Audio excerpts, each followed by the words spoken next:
Hello, good afternoon. Tuesday, the 12th of November. It is international break time.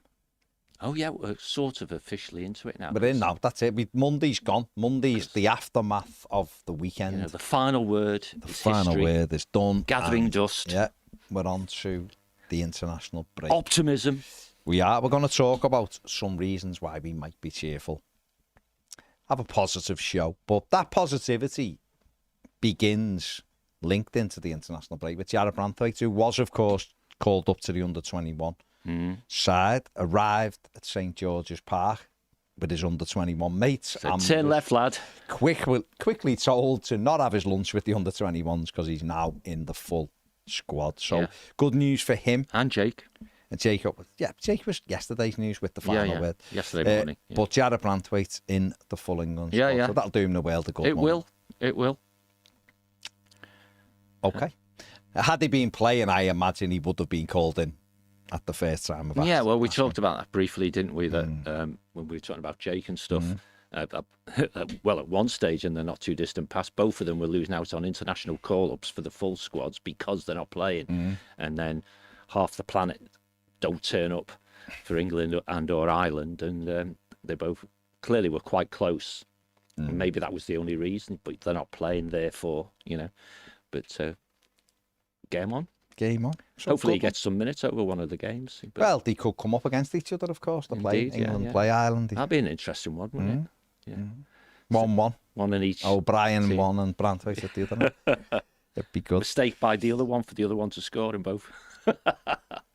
Anyway, but that's a good start to the optimistic window of international stuff when we don't have any truth to distract us. We can look at the positive side of everything. This is the thing is, it is easy to be negative because it's in the moment. Mate. It's not great, is it? We've won 2 games of football. You sure? Yeah, very sure. The league table reminds me that we have, and 7 games of football since December the 16th. Anyway. That's that. That was yesterday. John. That's the optimist. That's the positive. Yeah, spin. no football results aren't going to be included in this reasons to be positive. Okay. Yeah, but Jarrod Branthwaite going into the England squad I think it's good that I think it's good for him because it's the first time he's been called up since his operation, if you like. Yeah. Well, didn't move to Manchester United despite everyone telling. Yeah. Everybody else that he was definitely going. And obviously he also put to bed rumours last week that people were saying Everton aren't playing him because he's leaving in January, which was a bizarre way of looking at it. It's how people... It might have hastened him leaving in January if we continued not to play him. But he did play the weekend. Everton kept the clean sheet and he's in the England squad this week. So he's in forever now. Well, hoping he doesn't get injured, yes. He should be part of that squad permanently. I'm sure Thomas Tuchel will want him in there as well. So, because that's the next big event for England players, isn't it? Being in Tuchel's first squad. I think so. And obviously we know he's monitoring this one, and we know Lee Carsey's picked it. But obviously, and so it would have been a bit of consulting in form with the future manager. I don't know. He might. I imagine it has. The official line is no, it isn't, and he doesn't want anything to do with it until he takes over on January the 1st, so to speak. But I imagine there has been conversations. There must be. But there you go. Jarrod Branthwaite is in the full England squad, just in case. Can Ped do it? Ned used to do that. He did. His was better. Ped diving into it was wrong, but the actual transition across screen was Ped's very good. execution of crawling along the ground with his big backside up in the air. Despite being twice the size of Ned, nobody watching saw it, did they just seen him diving down the stairs that are to the right of you. Well done. He's gone now. He's gone to whatever he's doing. Comes in sooner. He's have a drink, wouldn't he? There you go. That's one way of looking at it, yeah. Anyway, but yes, so most footy fans these days, either do or don't watch international football, but you're more likely to watch it if one of your players is playing. So possibly, yeah. There you go. Right. So when is it the first England game? Saturday? Don't know. No idea. Don't know. No, not interested. Our people will know. Not interested. I'll look it up for you right now, though. Well, because you've asked, so I'll look it up, and there we go. They're playing Greece on Thursday. This Thursday. And then they've got Ireland on Sunday. Sunday. Okay, So Thursday, Sunday. Okay. There So you that's quite a short time before the game, because normally they do a week and then they have like, Anyway, okay, cool. There you go. So Thursday. Right. So, reasons to be cheerful. So, number one, the stadium. Yeah. Coming along. It Obviously, is. there's grass on the pitch now. It's coming through. Yeah. It's a bit patchy, as you'd expect. But that does sort of, when you see that coming through, it brings to life it really, doesn't it? Because it's great seeing the shape of it, and then you're seeing the sand on it. But once you see the grass on it, you start going, wow, it is. That's going to be. It is. And as soon as the grass was shown, I did a tweet about it. I thought, do the stands now look steeper? And the general consensus with people, because you had a reference point, which isn't just a sand pit, it does look bloody steeper. And, okay, sorry, we're in positive mode, so I can't comment, but we're not going to see a match on that grass, are we, until... You can comment. That's as long as you're not overly negative. No, until next... So that's just... Well, there will be matches on it, because there'll be test events. No, I know, but I mean... 21s will be playing on it. Yeah, I mean competitive stuff. And there was a period when the club was saying there'll be no games on it until the men play on it, but you've got to have test events, and those test events have to be footy matches, don't they? So, but yeah. But I guess the real first game proper will be... I don't know, when's the season starting? Next August? Is it middle of August or towards the before? Anyway, the last home game, friendly, which hopefully is going to be a big iconic club or something, just to open the thing properly. And that presumably will be the first time it's full. Well, if Everton have got anything about them,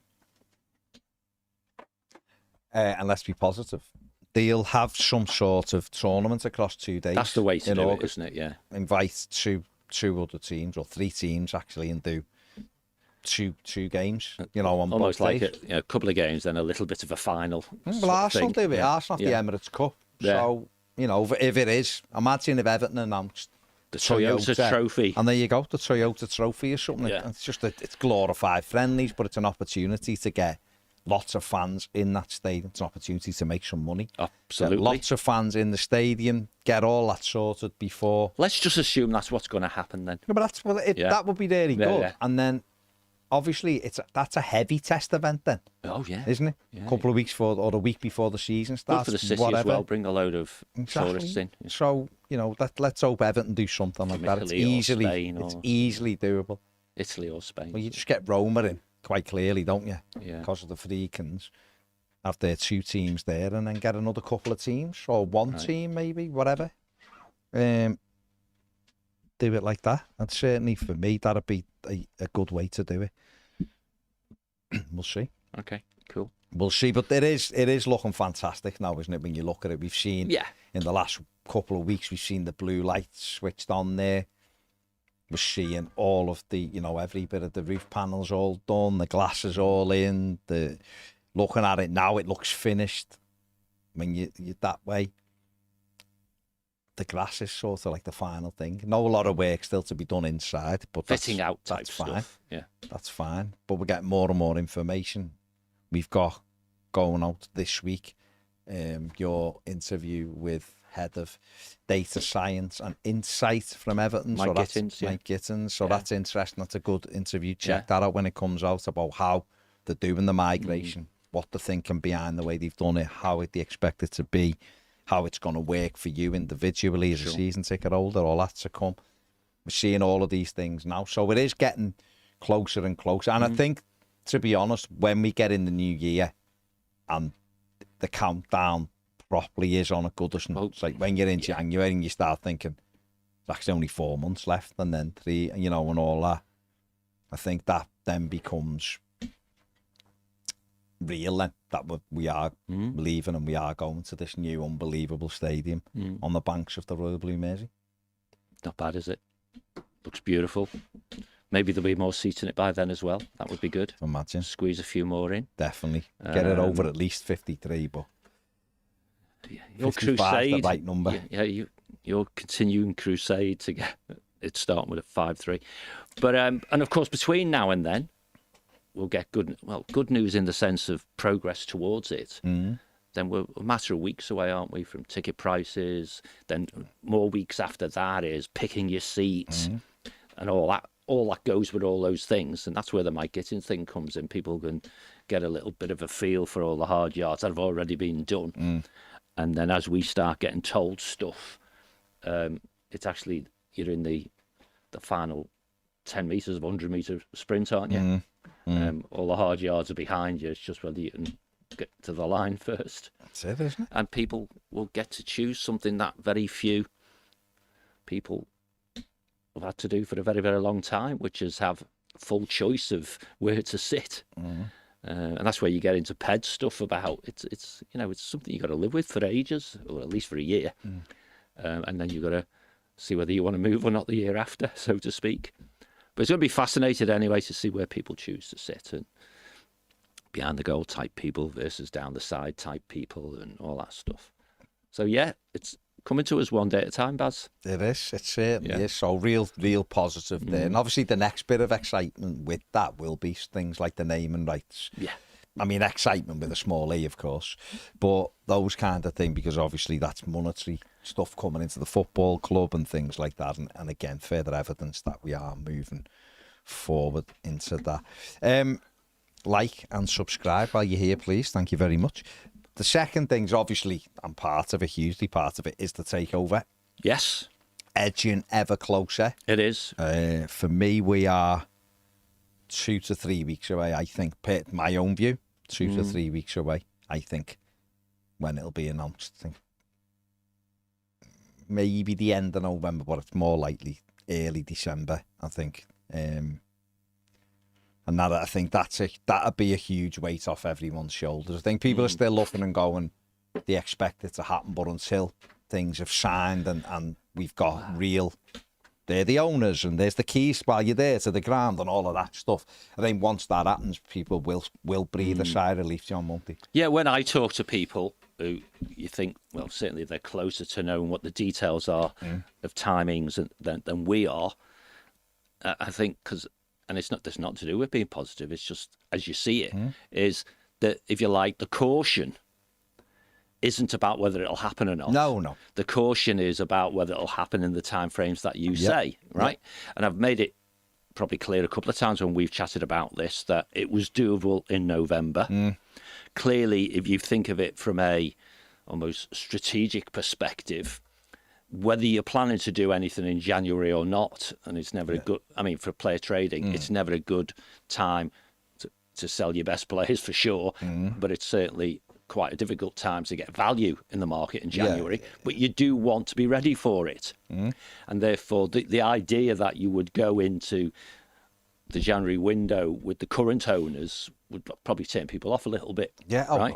Therefore, you'd want to time it so it's before then. Yeah. And as we all know, there's only 2 weeks in December. Because the rest of it gets wiped out by getting ready for Christmas and stuff. So those first couple of weeks in December could be really exciting, because that might be when you think on or around then is when we're going to find out, yes, it's done. This bloke's joined the board. That woman's joined the board. These people are coming on board, and so on and so forth.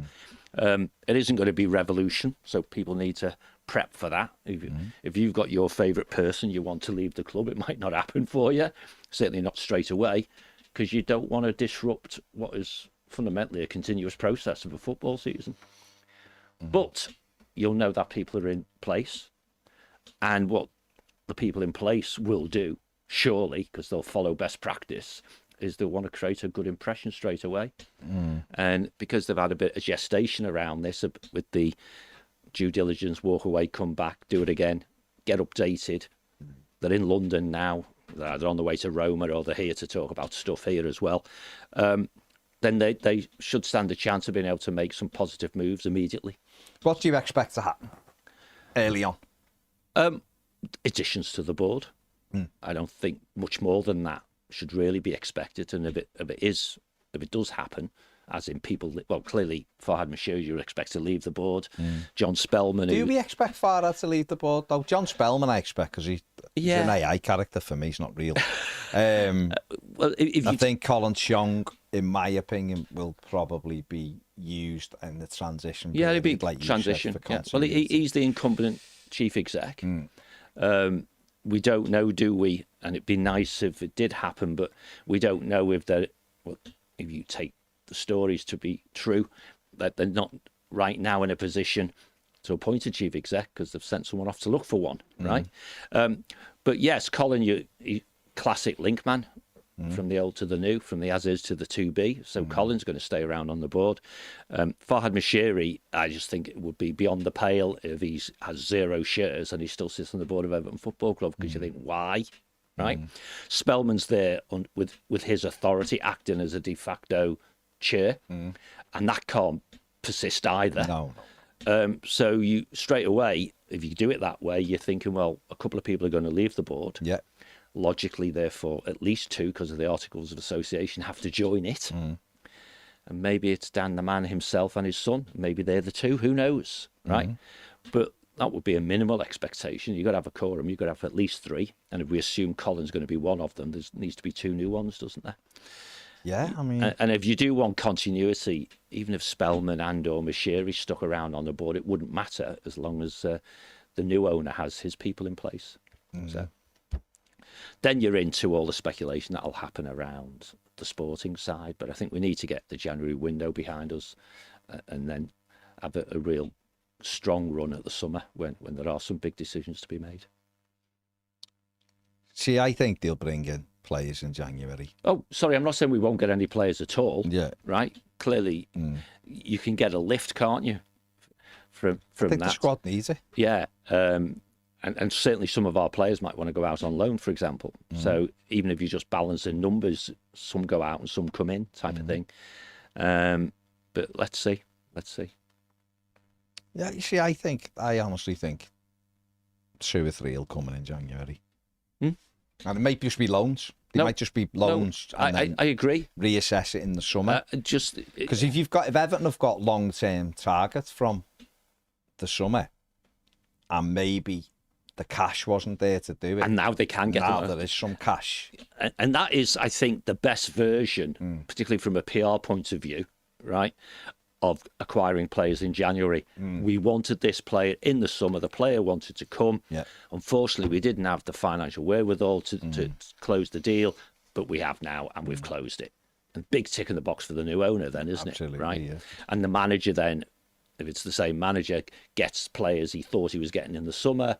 That bench, and we've spent time this morning, you know, if you look at things positively and style of play and stuff like that, there's plenty of decent players already. And if you sprinkle that with a few more, then you expect better outcomes, don't you? Well, you're removing excuses, aren't Absolutely. you? And we talked about that for years. The job of the owner in this case, or the director of football, is to remove excuses for the manager, and for the board is to remove excuses for the director of There's football. enough options now. Oh, totally. Regardless of what the manager says, there's enough options to change stuff. Well, that's where you get my or business matters thing. If it's not what you do, it's the way that you do it. I think if you did it being play football, if you did it differently, then you would get more out of this squad group of players.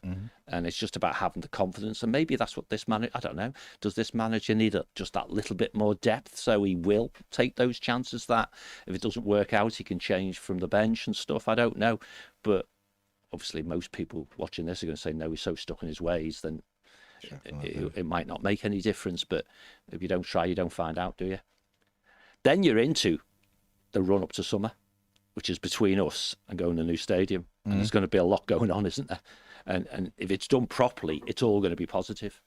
See, this is why, I mean, people have said to me about, they think the manager will change in the next few weeks because it's about January and then it's about, they can't, what people in the game have said, who aren't nothing to do with Everton, to be fair, but the working in it have said, makes no sense to leave this manager in place for the whole season and change him in the summer because there's a lot going on. New ground, a lot of players out of contract. You can't then bring a new manager in and go, oh, now we start the revolution with him as well. That's why and again, you never know, because who knows? You only know by road testing it, don't you? But their thinking is you get someone in now because Everton are fine, going to be fine. And you've got you almost do what United have done with Amarin, which is sort of go, you're writing the season off, but we're writing it off anyway for saying we're trying to finish 17th, which is what the remit seems to be. You're writing the season off anyway. So you may as well write the season off with a head of steam, with all your new stuff in place, ready to crack on fully in the summer. Because I think if it depends what you're doing. If you're thinking you're giving Sean Dyche next season as well, okay. No chance. No, but I'm saying if you are, right, if you are, then okay, fine. That's different. And you build, because you're building right the way through. But if you've made your mind up that you're going to make the change, which it feels like they have, and I'm not sure there's many people, experts in the game, who think new owners coming into the club are keeping the old manager. There's not many anywhere who would say that. So therefore, they sort of have already decided to make their change. You're better off getting someone in post. Now I'm building for this is a thing. But we'll see. As we perceive it, this is an ownership who seem to have, maybe they regret it, who knows, no big deal getting rid of a club legend who was very, very popular in one club. And one thing for all his strengths and weaknesses and stuff, this manager isn't popular. So that makes your decision-making easier if you want to so-called start on the right foot. But of course, the decision that immediately follows the execution of that decision is who you bring in. And, you know, if you do a West Ham and you replace David Moyes with a slightly younger version of David Moyes or whatever, then that doesn't, you know, another authoritarian type manager is not going to cut it. You know, we want a motivational stroke tactical one, don't we? And that's when you get into, you know, if Sean gets shown the door and a Thomas Frank type manager comes through, strong on motivation, good on tactics, less authoritarian, you know, and so on and so forth, then you see that as an upgrade. Anything that's seen as an upgrade will be positive. Of course, yeah. But no, I'm with you. If it was my call, I would swap the manager simply because I want to make a statement. And I've done this with my mates. With and John Vans might be listening right now. We had lunch last Friday with Ian and Nigel, and I just went round the table. Nigel was there, but Nigel, not the Nigel. Oh, okay. But just went round the table on you know, how many points do you think this manager would get? Because he's getting bad press, but nobody expects us to get relegated with him as the manager. Now, okay, that or can, anyone else, in my opinion. Well, that's the point, right? So the way I described it, therefore, was changing this manager sounds like it's an easier decision than it might be, because everybody, rightly or wrongly, we all have opinions, expect a different manager would get more out of this group of players and therefore, by definition, more points, therefore, make that primary objective. We'd still be all right, sort of thing. But of course, what's between now and then, and if you talk about the freaking group taking over, and if you come out, take over in the time frame you said, which is sort of early December maybe, the worst set of fixtures you could possibly think of, right? Which, if you Farhad Mashiri from misspeaking all those years ago about expected losses, there's quite a few of those in there. But you might say, well, maybe that's another good reason to change the manager then, because you get a bit of a lift from a new manager. He's got no expectation upon him, because that's the worst set of fixtures we could have had, and so on and so forth. So in half full mode, there's lots of potentially, you know, positive-y stuff to say about change, which most people want to resist. It might not be a big problem after all. But just back to this wasn't really about the manager, to be honest. No, it's not. No, it's about positive, but it's about positive change. Yeah, no. So it's just with the freaking group, isn't it? Evan Viking says, "Good afternoon. How long do you think realistically for the freaking group is done? Give me hope." He asks me that every day. We said, yeah, but listen, we're all, because we all, don't forget it. This is a hangover from nearly 2 years now. Oh, yeah. Isn't it? You know, we were told in programme notes before, what year did we enter? Them big commercial deals haven't been announced yet. Exactly. Remember the Barrett Baxendale before the infamous Southampton game in the Christmas notes? That's up. They mean Christmas 21, wouldn't it? Yeah. Into January 22. Saying that there was, you know, we were about to announce these big commercial deals, and there was she was so excited, And then a few weeks later, we had Farhad saying, I'm close to bringing in someone else into the business to kick us on and different things. And then it went from that to MSP and then to 777, and it's been on. And then it was the Freaking Group, John texted and back to the... So everyone's like, I've got real... Don't forget George and Andy. And George and Andy as well, of course, yeah. Mr. Downing and Mr. Bell. We were at... People are just battle weary on Takeover, aren't they? Because it's just gone on ridiculous length of time.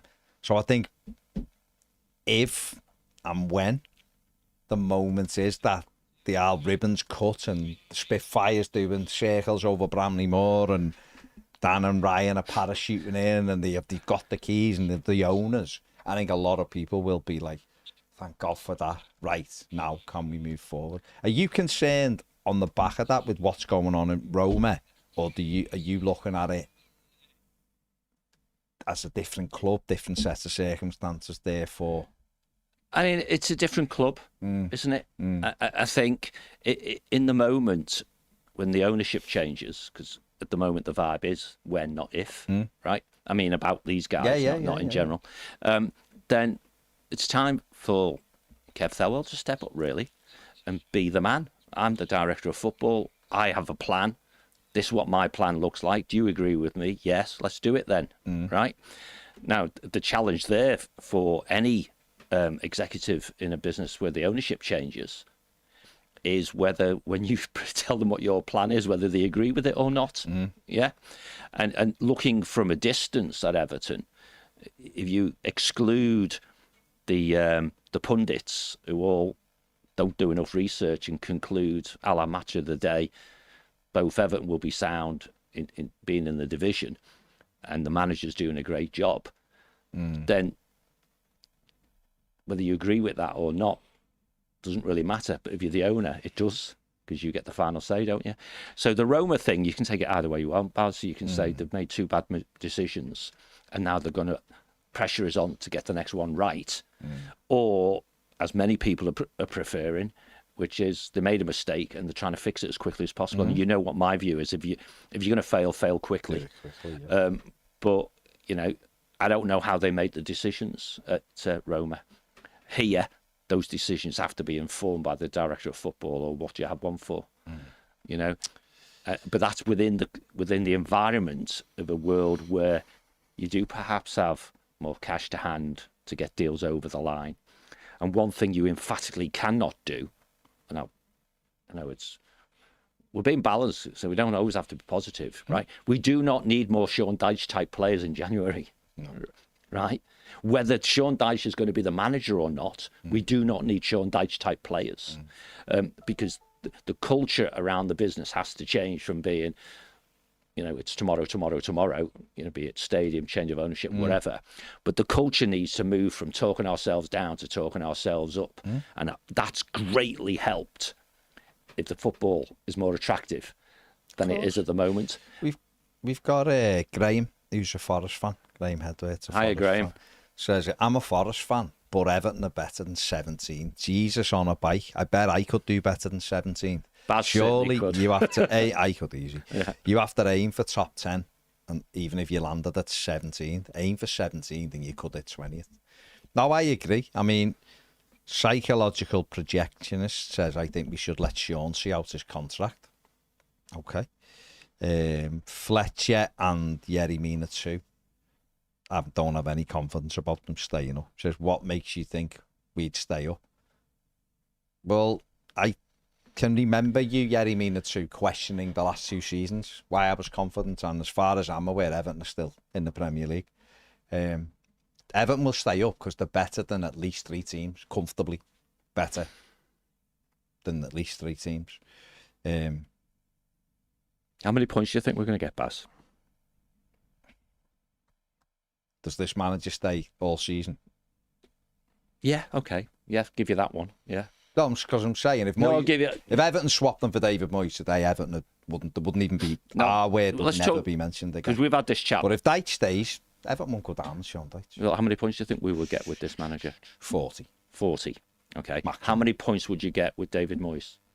Much more than 40. Yeah, how many? I don't know, but more than 40. 40 what? No, more. Mid-40s, mid to high 40s. So 45 to 50. Yeah, Okay. mid-boys, Okay. easily. Okay. So we would change the manager and the risk that may or may not bring for the sake of 5 more points. It's everything though, isn't it? It's positivity, it's moving forward. It's, No, I know. It's bringing it and that's together. the point. But also, I would say, with your own dice, we won't go down either. No, that's the point. And that's what I said. I had the chat with my mates, right? Which was we as a group, but other views are available clearly, right? But we as a group think this manager with this group of players will get sufficient points. I'm not into positions, as you know. Yeah, right? of course, yeah. Sufficient points for relegation not to be an issue. We also concluded round the table, and it's a bit horrible against Sean, I suppose, almost any other manager will get more points than he would. Now, that's clearly not true, because you could find a manager who get a lot less, probably, right? Me, probably. Yeah, I get a lot less. But therefore, it's a low-risk decision to change them. But the upside of the change is the reset of culture, the start of a new journey, a new period of optimism. We would expect the football to be more attractive, because we wouldn't pick another authoritarian manager if for no other reason. 90% of managers in the Premier League are tactical type guys, so minimally find it a good tactician. And if he's got a bit of charisma and can do a bit of motivational stuff as well, you end up in a good place, don't you? Right? So all those lead to, which is why your industry experty types would say to them it's a no-brainer. And it's no slight on the manager. It's just that we can be in a better place, and we're the new owners, and we want our man in charge. Isn't that it, really? Ultimately, it happens. It just happens anyway, doesn't it? You know, even in big businesses, not to do with football, you change the chief exec, and 3/4 of the senior execs disappear within 18 months because people want to put their own stamp on things. They really, really do. So that all makes everybody, if you're fans, and particularly if you're fans who have almost a real desperate urge for this manager not to be the manager no more, that the pivot point is change of ownership, which sounds like it's less than a month away. True. Craig, we're not at the maximum for our loans, mate. We're allowed 6 international ones. And we've got, you're only allowed 2 domestic. We're at the full domestic. We've got Jack Harrison and we've got Armando Broja. But internationally, we could have another. We've got 2, haven't we, with Mangala and Lindstrom, so we could have another few loans from international clubs. Cool. So that's where we are with that. But we might, as you said, get to revisit players we wanted to be permanent players, because there's a bit of cash available to get them over the line. Good. Definitely. Nathan Hamlin's a YouTube member, says, hello lads, I'll be over the moon in less than a month when I'm there at Goodison with you at the derby. What a way to experience Goodison for the first time. Never been, and it's a derby. That's his first one. Yeah. It's going to be amazing. I arranged for somebody to go to the last derby, and it was the first game at Goodison. Again, imagine winning 2 in a row. Mad. Absolutely mad. Toffee says the Freakins want to increase the capacity, don't they? I think that was a nothing story, because when you read the story, it was all about, upgrading the stadium. It can be upgraded. It's all the footprinty type stuff that we've been getting told since the thing was announced. Yeah, I don't think it was anything hugely material about it happening tomorrow, sort of thing. I think your approach, or our approach, which is squeezing seats into the existing structure, is something that someone should look at. If you were the new owners, Baz, would you like to be, your first home game was Liverpool or Chelsea? Liverpool. So get it done, lads, for the 6th of December. Yeah. Oh, I mean, he couldn't have picked a tougher game, of course. Yeah, I'm going to watch that game, then I'm going to jump on a plane to the sun, and then I'm going to come back for the Chelsea game. So I'm going to be there for both. So nice, yeah, nice. Kingsley says, "What's the difference in style of play between Dyche and Moyes?" Moyes is just better, mate. Just better. But that's not saying we should go and get Moyes either. By the way, I was just saying if you were just throwing a name out there. Everton have got a decision to make if they did change the manager, what did he want? Did he want a younger fella who's going to be in for what do you want? Are you looking for a safer transition that fits with the club a bit more? Then that might be David Moyes. Who knows? Who knows? If Real Madrid lose another 2 games, Carlo could be back on the market. So who knows? We'll see. What kind of manager do you want, Baz? Well, I want someone who's going to change the football club. Yeah. But that's me. That's me. Change the way we do things, the mentality. Be more how on the team plays. Foot, play, be more positive. Go and win games. Energise the whole football club. That's what I want. But I'd understand if I was the Freakins and I want safety first, as in, because I'm aware that there's got transition and we're going to a new stadium and we want the club to be still, then that's a David Moyes type because he understands it. Obviously, Carlo is a way higher version than that one. So which existing Premier League managers would you not want? Let's pretend they fall back on this Premier League experience and they think we can go and get one of the existing ones. Now, clearly, there's a load there you're never going to get. So I'm doing it the other way around. Which of the existing Premier League managers would I take? Instead of, which, in other words, if you pick, I don't know how many you're going to come up with, but if you came up with one, but the litmus test would be, no, I'd keep Dyche rather than change to that guy. There's a question for you. So what are you asking me? If I'm changing Sean Dyche, which Premier League managers would I consider? Which ones would you not consider? Oh, would I not consider Russell Martin? Right. Even though I think he's a good coach and he's got Southampton playing well, I just don't think. Not for us right now. Quite like McKenna, but he's young. O'Neill? No, I don't think so. But I think he's a decent coach, I do. Yeah. But if you go and would you change him for him? That's why. Yeah. That'd be one where I go, but why though? Yeah. Are you seeing something maybe okay? Yeah, yeah. Who else is down there? I quite like Glasner. Cooper? No, I wouldn't have Steve Cooper. Not for all the money in the world. I don't get it with Steve Cooper. I don't get when people go on about him. I've never got it. Everyone else is probably fair game. Maybe. Is there others? I think Everton have got the pull. I like Frank. Thomas Frank. Marco Silva. Marcos. I really like Marco.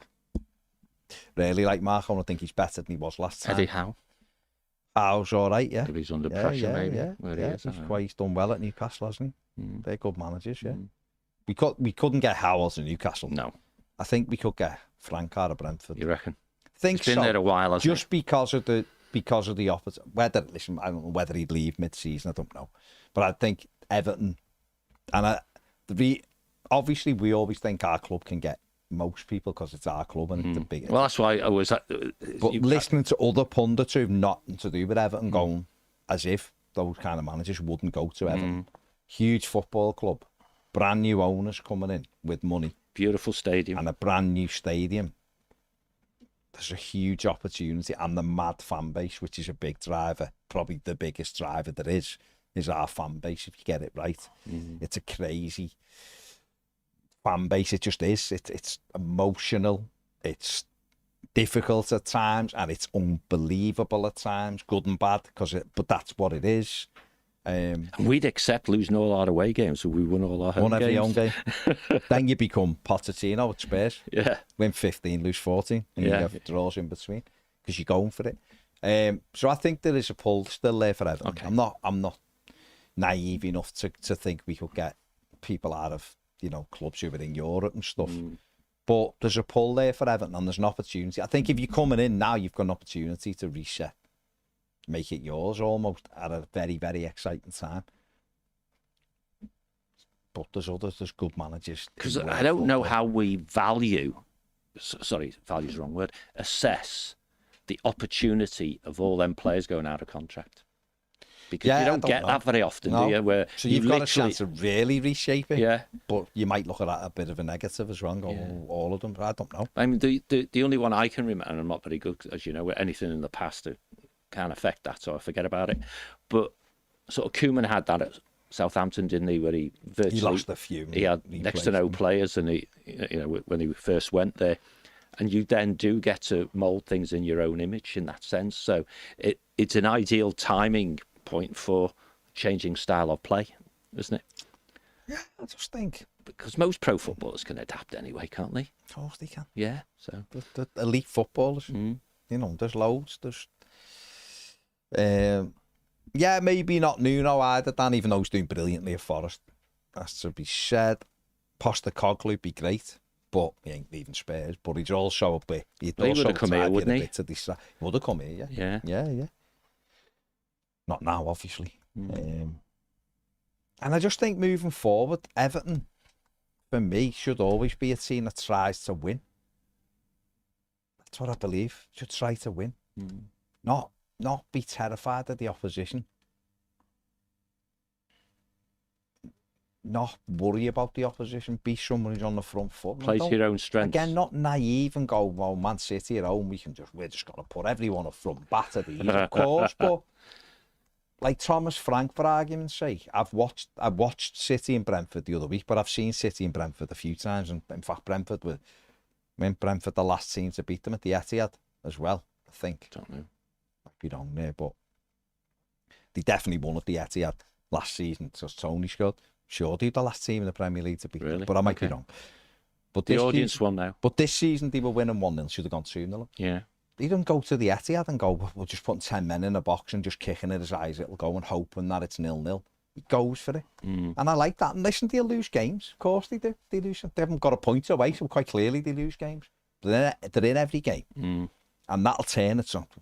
Well, it might turn a week on Saturday, you don't know. But at some stage that'll turn, they'll win a few away games. Because all those defeats away from home, no one's legged them over, have they? Really?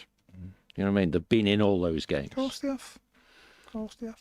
And at home, they've been wonderful. No, Chris, I agree. I wouldn't take Lopetegui. Not at all. Not at all. But I wouldn't have took him any drop balls when people were talking about him. But anyway, that's... Would you take Van Basten? Van Basten? Van Nistelrooy. Van Nistelrooy. Sorry, I'm halfway. Big Ruud Van Nistelrooy. Why not? Looks good in a polo neck and his long coat. But anyway, that's a... Didn't answer the question, though. No. I did. Van Nistelrooy, he's done well. I said, okay. yeah. Okay, cool. Got Premier League experience now as well. And he has. And he also developed Jared Branthwaite, and Jared Branthwaite really likes him, so that might make Jared happier. There's a reference for you, decision makers. There you go. Jared, yeah. But anyway, this wasn't about the manager. No, it's not. This is about the freaking group, what they can do moving forward. That's one of the and a positive questions they need an answer to, though. Another positive, I think, another bit to be cheerful is hopefully now, the other side of this international break, we're going to be closer to Brozier being back. That's true. And Schmidt. I was going to say Schmidt, his manager. Sort of reference them saying they do more now. And he has four to choose from then. And hopefully James Garner and Tim Aburin won't be that far away either. And we're getting to, then we're almost as strong as we can be as a squad. Yeah. Because we have had a lot of injuries this season already. We have. So that's a reason to be cheerful, get them back. Certainly from a goal scoring perspective, because we just aren't scoring any goals. No. You know, with 1 goal in the last 3 games, which is not good. Against Fulham, Southampton and West Ham, it's not exactly massively inspiring, is it? So that, I guess, giving yourself more options. That's what another good thing, is it? Is it not? I think so. Yeah. It takes some jeopardy out of where we're at. Because, I mean, clearly, if Brozier and Schmidt had been available all season, I doubt Don would have started every game. And therefore, you get a little bit out of him because he... and he also perhaps wouldn't have had to spend the whole bloody season isolated up front on his own either. Before I just go through these comments on Premier, where are you with Dominic Calvert-Lewin? In what way? Well, just like your assessment of his performance and what you would do with him, because I know in the summer you were very much playing. He's our best striker. So where are you right now with him in terms of? Because I can't remember which pundit it was. I don't think it wasn't on Shearer. One of the pundits said he'd watched them and he's basically down tools. Said I watched them today at West Ham. He's down tools. Does not interested. Whatever. I don't subscribe to that. I'm just saying I what don't either. a individual I- with no skin in the game has said about him. Yeah. So where are you with Dominic Calvert-Lewin? These were right the now? same people who said, "Oh, Everton are fine. Look, they only lost 1 in 7." They did say it was the most dire game they'd been forced to watch, Yeah, and all it that was sort of good. stuff. He looks awfully frustrated. I wouldn't say down tools. I would also say he's not fully committed either. Really? Yeah, and What I do you don't think you can't second best human nature, can you? Unless you know the person. But go back to what you think Shearer said, or what Shearer said, right, about his down tools. Alan Shearer didn't say that. Who was It it? wasn't Shearer. I can't So remember. a pundit then. Troy Deeney might have been. Okay. Might A not have been pundit. him. Doesn't matter. But a pundit. So it's Soccer Saturday type person. but nothing with any Everton. Yeah. Just But if you wanted to subscribe to Dom's down tools, then I think it would be through frustration, being isolated, rather than not being caring launched about into Everton. orbit, all that sort of stuff. Because ultimately, he's come out and said what he'd like to do, which is obviously score goals to appear in a list of history, for that. But he also, if he's totally committed to going elsewhere, he needs to sell himself. Right? Yeah. So I do think he's not fully committed. I watch his body language. Yeah. Maybe it sounds perverse. This one of the indicators is how infrequently he's offside. So he's not playing on the line. You know what I mean? It can only be marginal stuff. I don't think you suddenly become someone who doesn't get offside when you've been offside all the time. So he perhaps needs a rest. I don't know. But he knows he's going to be sent out every single week to play in the same team, playing the same way, which was fundamentally he gets battered by 2 centre-backs and then they take him off after about an hour or an hour and 10 minutes or something. And it must be massively frustrating. Every time he gets the ball, there's no one anywhere near him. No one's been told to follow the ball, are they? No one's been told to get round him. And if they're not doing it as natural footballers, it's because they're told not to. And that's what it is. It'd be interesting to see what happens when Abrosia's on the bench, because you could easily see a transition. Well, I can anyway, but I don't. If I was manager, I pick players, not names. If that makes sense. But Ambrosia comes in and he performs and he's doing what Dom does, and he occasionally scores a goal, and he's the guy who wants to stay and all those sorts of things. Then you can see Dom being the guy who comes on after an hour rather than the guy who goes off after an hour. Every time you say Ambrosia, I can only think of custard, John. Broya. Whatever. Right, okay. But, and the big but is, I wouldn't give him a contract either. I think he's made his bed and he has to lie in it. He's not getting money, is he? No. They're not offering him any. He's had his offer and Yeah. it's still sat there, apparently. Matt says, afternoon, all up you well. Just a thought on the position of the manager and when to change. I take on board all the arguments for letting him see his contract out, but in my opinion, there's no world in which you approach January window and waste the rest of the season with this fella in charge. It literally makes 0 sense. He's a bottom-rung manager, and I refuse to believe sacking him is any kind of risk. We have a squad of players capable of so much more, but a manager who isn't. Okay.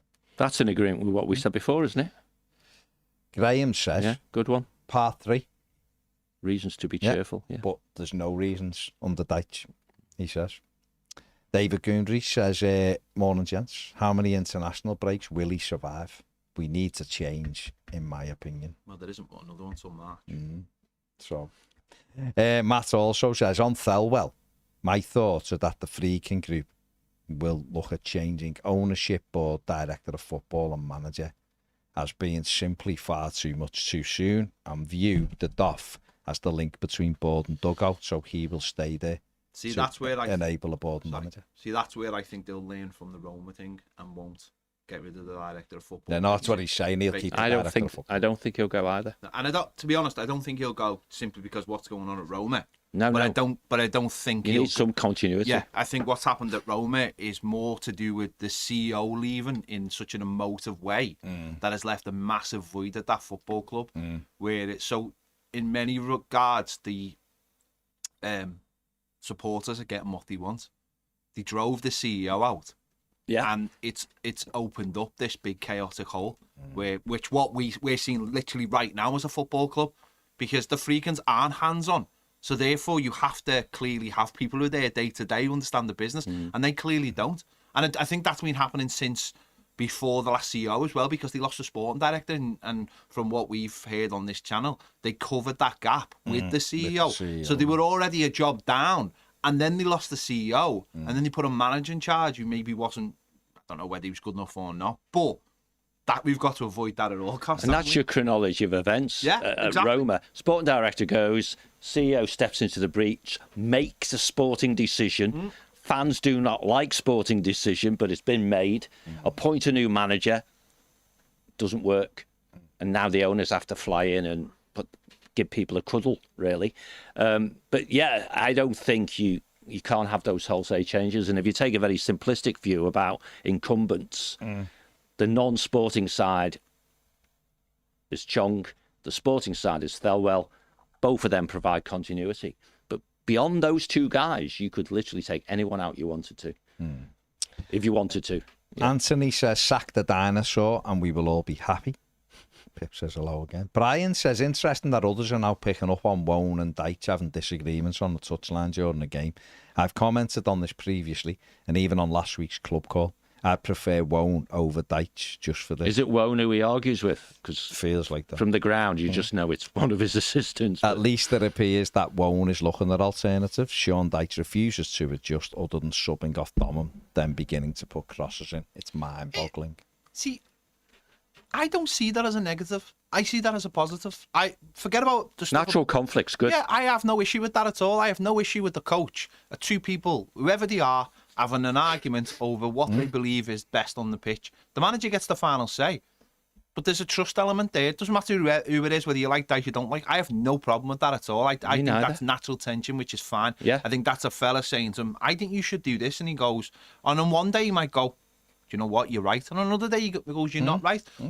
I'd rather that than yes boss, no boss. So I think we're looking forensically to find issues.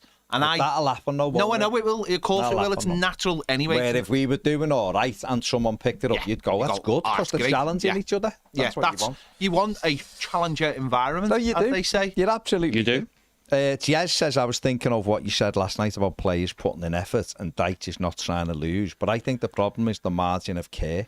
It's a bit like working 3 months' notice at work. You try not to be a slacker, but after a while you realise everyone knows you're going. So they cut you out of stuff because they think you don't care. Then you realise you may as well not. This is where it feels like we are. A general lack of care and impetus. Dyche knows it. The players know it. The fans feel it. And so we all watch this play out like a slow notice period. The sooner Freakin flies his Spitfire down the Mersey, the better, as this is painful for everyone. There is a bit of that, isn't there? Even if it isn't necessarily, it's like not written down anywhere. There's a feeling. The phrase "dead man walking" comes in. It does. Like I've said this before. You can feel it with Ten Hag at United. You knew what was coming. Didn't matter when it was, but you knew it was coming, and therefore there's too many gaps everywhere. Then it's why it's when, not if, and that's, I don't think that's helpful. And not. People saying things like leave him in for the season isn't helpful. And I'm not saying if Everton think Sean Dyche is good enough to manage Everton Football Club and the Freakins do, then give him an extension on his contract, because you're doubling down on him and you go, no, he's our manager.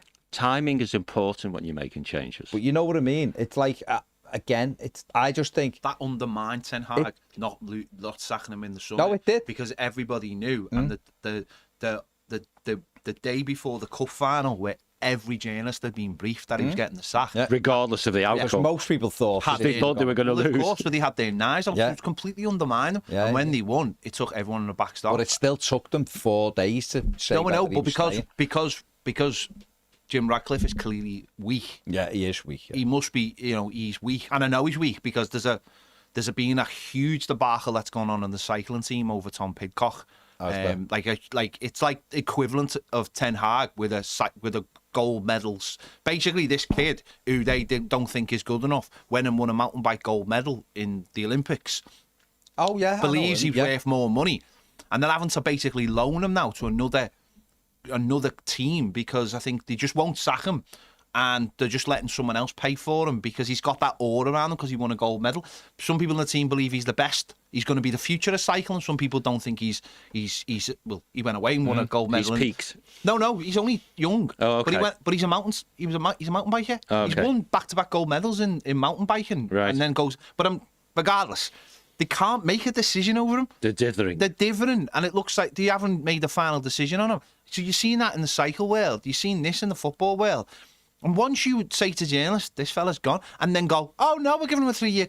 People just go, you just don't know what you're doing. No. You have no idea, and it undermines your whole operation. So then you look at the stadium, Man United Stadium, and go, oh, we get a new stadium, are you? Yeah, OK, we'll wait and see. We've been through all this, haven't we? We've been through all this ourselves with the Managerial era. Oh, yeah, and it's exactly where you started here. Oh, yeah, a new owner. Yeah, OK. Let's wait and see. There's no old control deleters in real life. Oh, you want to make the ground bigger? Oh, yeah, whatever, mate. We'll see what happens. Yeah. And that's all. I mean, that's been Everton for maybe 30 years. But that's John's decisive decision making and leadership stuff, isn't it? Totally. And this is what I'm saying. This is not necessarily against Sean Dyche as such. Well, people are saying it today about Lee Carsley, saying there's mass pullouts from the England squad because the FA they should have brought in Thomas Tuchel now, and all these players have walked out because they smell weakness. It's like, no, it's not. It's November, and half of the managers, clubs are going. Half of the clubs are like, there was players limping off. Bloody Trent limped off the pitch on Saturday. You're not telling me that was like just limp off, lad. You know, we see that for years, but the pressure in there, it's what always happens. And this is what I'm saying: if I can't believe, right? I can't, because football's berserk. But if you're looking at like best practice, or if you're looking at stepping out and going, right, our vision of Everton, you'd assess everything, right? And if I think John Blaine's good enough to manage my football club, why wouldn't I think John Blaine's good enough to manage us next season? If I think it right now. So therefore, I'm doubling down on you. I'm saying, yeah, John's going to be getting a contract extension because he's our man in charge, and we back him, we trust him. I get there's money involved. It's not binary though, is it? Else. No, but if I leave you in place, and people know you're not going to be here beyond the summer, I've done it when playing games with people, or if a boss has left in work, and you start thinking after a bit, not very bothered what you say because you're not going to be here. If it's something I don't like, if you're telling me to do something and I have to do it, there's no issue. I'm not going to deliberately go against what you're saying. But if you're telling me something and I don't agree with it, you just start going, I'm not really going to be here. Or if you're leaving a job, you feel the same. You haven't quite got the same thing because you're thinking, I'm leaving here anyway. You shouldn't do, but human nature does it. Most people do. But there's gaps appearing, and therefore once there is an opportunity for people to wedge things in where they might not even be there, this starts happening. It's out there now. A lot of journalists are talking about it off the record, and he's gone. He knows he's gone. He's a dead man walking. Everybody knows Sean Dyche is leaving. If he sticks around, you do the normal cause and effect type stuff, and if people listening just believe what you just said, right? And I'm with you, right? Then what you end up with, if he does stay to see his contract out, is more and more, or increasingly more, interference from the director of football.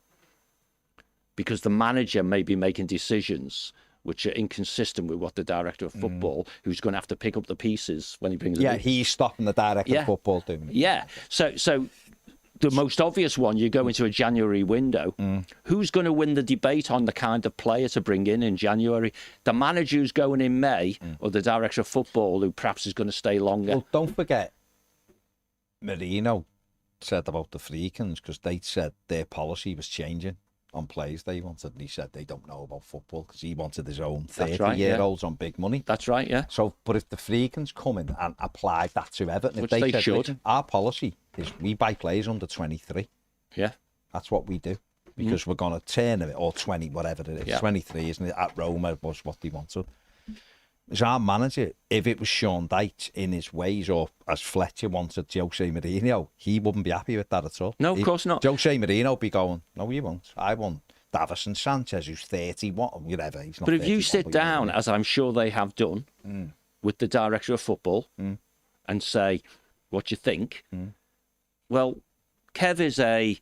If you say there's two types of director of football, there's a player trading type, i.e., so-called big clubs with lots and lots of money, and the director of football just goes and buys players, right? And that's all about scouting and and all that sort of stuff. Yeah. And then the other side of scouting is finding development opportunities and growing your own. Kev's the second one. Well, So he will be saying to those owners, and he's an academy fella. that's what I mean. That's what I mean. He's a development Just history, yeah. So Kev will be saying, given a good run at this, we should be improving the academy. Buying, if we are going to buy players, we buy them young, when they're below the radar, with high ceilings, with they either make it into our first team or we get a return on all the things Brands would have said, yeah, rather than what Jose would want, which is go get me him, go get me him, go get me him, and you're stuck with them when I've gone. And by the way, I'm an 18-month to 2-year manager anyway, So you keep this manager until the end of the season. There will be conflict around players in January. We will either end up with players who the manager wanted, but he isn't going to be here, or we end up with players which are more to do with the future, and the manager won't play him because he didn't want them, right? So you cut through that, don't you, by changing the manager? But then it becomes the new manager has to be one who knows that this is how we're going to be. Well, he's only going to get the job. And a new manager surely would only get the job anyway by being told that this is the model that the new owners exactly want. right. So you shouldn't be taking the job if you don't want them. Buy into the approach. Into that, Absolutely. So that's all I'm saying with Sean Dyche. If he's who Everton wants and believe in, they need to extend his contract, or at least say he's getting a new contract. And then people go. Well, the reason I say it's not binary is because you may, and we've talked about it almost, that if your primary objective is to stay in the division, right, and you think this manager, and we've already said we do think he will, with these players, should comfortably stay up, right? But your expectation on him, he cannot achieve. All right, my expectation is 53 points. It's still possible. But do I really think he's going to deliver it? No. Therefore, he's underperformed. Now, that may be because he got a real CAC objective, which was just keep us in the division, means justify the end, all that rubbish, which we articulate as 17th is good enough. Well, no, it bloody well isn't, right? And therefore, the manager had a choice. He could have played in a way, if he was capable of changing, to get himself a new contract, because that's all the other guys have to do in it, the footballers. They play for a new contract. And the dysfunction of our club over the last numbers of years is evidenced by the manager, the director of football, and a whole raft of players all come out of contract at the same time. Yeah. So we haven't been decisive in moving them on previously, have we? And perhaps the most valued one there is DCL. At the start of the season, director of football, this guy is not going to walk out the door for free. Well, guess what? He is. So that's failure. But if your hands are tied, your hands are tied. So excuses, reasons, sometimes they're very close together, aren't they? So, Carter Dixon totally disagree, but you're entitled to your opinion. Which says is the players aren't good enough. Dyche is doing a great job. Terrible. I'm sorry, mate. That couldn't be for me anyway. That couldn't be further away from the truth. For most people, I think that's the different view. But fair play. Yeah. Each to their own. Last couple before we go. Bainey says, no, sorry, done that one. Royal Blue Rich says reasons to be cheerful. Another day closer to the takeover. Correct. When we get a new manager with a clue. Players start coming back from injury. We start performing like a football team. We sing Pato's song again. We're exciting and excited. We start winning games. We go on a great cup run and finish in European place. That's why I'm remain cheerful and hopeful. Well done, Rich. We're going to win the FA Cup, aren't we? We'll see. Dixie Dean Howgate says, just want an early Christmas present, new owners and a new manager, and have something to look forward to for a change. Buck says extending Brantwaite's contract with a captain's armband would be a starting point for Freakins. Ian, I don't know whether it's real or it isn't. The Dykes working on 5 and then changing it now before kick-off, to the amazement of the players. Who knows? I don't know. Jay says, good afternoon, gentlemen. As you know, I live down in Leicester and hear all about what's happening with them. I can say the vast majority want Cooper out and Moyes has been strongly linked. If that were to play out, would you consider Everton fall into severe jeopardy? It'd make it a touch more difficult, but I still think Everton finished comfortably above Leicester, to be honest. Without a points deduction. Yeah. Would you take the Aberdeen manager? He's doing well, but it is early days. Bainey says, I think any striker in Dom's position would be extremely frustrated. He's a one-man army against 3 or 4 defenders with no support. Yeah. The stick he gets should be painted at the manager. It's him who sets it up. And Adam says, the last one, John, what motivates you to get up and go on these long away trips? I'm a fanatic. There you go. Can be the only answer, can't it? It could be the only. And I will revel in the good times that are approaching, one day at a time. Got it. Cannot wait to go into Bramley-Moore. It's going to be fucking awesome. There you go. Pardon the French. Yeah, indeed. John. I couldn't help it. It came out. You're excited. Yeah. You're excitable. Right, we'll be on more than a game at 2:15. See you in a bit.